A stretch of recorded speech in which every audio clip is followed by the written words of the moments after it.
நடத்திய விமானப்படை தாக்குதலில் அணு ஆயுத தளவாடங்கள் சேதமடையவில்லை என்று ஈரான் மறுப்பு தெரிவித்து வந்த நிலையில் முதல் முறையாக ஈரான் உண்மையை ஒப்புக்கொண்டுள்ளது. ஈரான் கூறியது என்ன பார்க்கலாம்.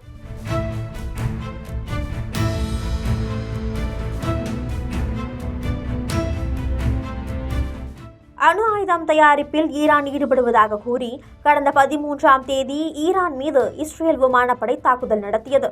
இதற்கு ஈரானும் பதில் தாக்குதல் நடத்தியது. இந்த போரில் இஸ்ரேலுக்கு ஆதரவாக களமிறங்கிய அமெரிக்கா ஈரானின் போர்டோ, நடான்ஸ், இஸ்பஹான் ஆகிய முக்கிய அணுசக்தி தளங்களின் மீது சக்தி வாய்ந்த குண்டுகளை வீசி தாக்குதல் நடத்தியது. இந்த அணு ஆயுத தளங்களை தகர்க்க P2 பாமர்ஸ் எனும் அதிநவீன போர் விமானங்கள் மூலம் GPU-57 எனும் 13,600 கிலோ எடை கொண்டு வெடிகுண்டை வீசி இந்த தாக்குதலை அமெரிக்கா அரங்கேற்றியது.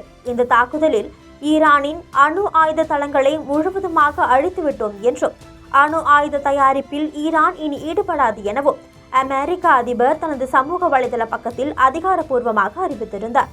அமெரிக்கா நடத்திய தாக்குதலில் ஈரானின் அணுசக்தி மையங்களின் சில நுழைவு வாயில்களை மட்டுமே தாக்கியதாகவும் பெரும் சேதம் ஏற்படவில்லை என்றும் யுரேனியத்தை வேறு இடத்திற்கு மாற்றிவிட்டோம் எனவும் ஈரான் தொடர்ந்து கூறி வந்தது. அது மட்டுமின்றி அணு ஆயுதம் தயாரிக்க தேவையான யுரேனியம் செறிவூட்டும் பணியை உடனடியாக தொடங்க உள்ளதாகவும் ஈரான் அறிவித்திருந்தது. ஆனால் அமெரிக்க அதிபர் ட்ரம்ப் ஈரானின் அணு ஆயுத தளவாடங்கள் முழுவதும் அழிக்கப்பட்டு விட்டதாக மீண்டும் அழுத்தமாக பதிவு செய்து வந்தார். இந்த நிலையில் ஈரான் தங்களது அணு உலைகள் சேதமடைந்ததை பகிரங்கமாக ஒப்புக்கொண்டுள்ளது.